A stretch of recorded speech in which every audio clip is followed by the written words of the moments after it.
There once was a trade merchant named Dikembe who lived near the Sahara Desert in a little village named Merchantville.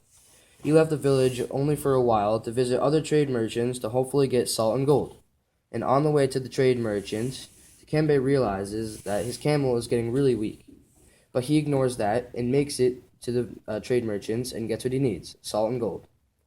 Then, once he makes his way back to his village, he notices that his camel has gotten much more weak and lost a lot of more strength.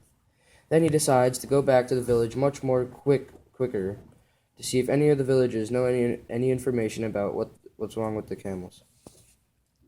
Then Dikembe starts to worry, and he thinks and thinks and thinks, and he doesn't know what to do anymore. But he had an idea that maybe he could travel back to the trade merchants to see if they can help him. But he notices again that his camel is too exhausted to even travel in the desert. So he must travel on foot to the merchants, and he did. Once he makes it to the merchants, he says, "Excuse me, men, I have a serious question about the camels.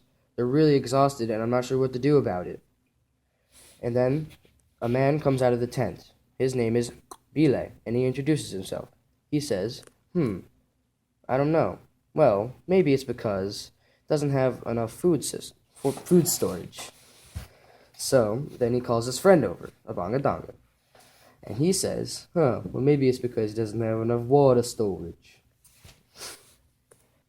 And then Adanga Banga and Bile says, you know what? I think we have just the thing for you, with a smile on their faces.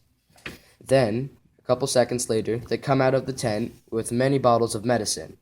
And they both say, "Here, I have these bottles, and they both have medicine in them, and they can help your camels get ready in no time, and healthy." And then, Dikembe thanks the merchants and makes his way back to the village with the bottles. Once he makes it to the village, he gives all the bottles to his friends, and they all thank him very gratefully. And once they all drink the medicine, poof! The camels grew humps. And they all had food and water storage, and they all lived happily ever after in the end.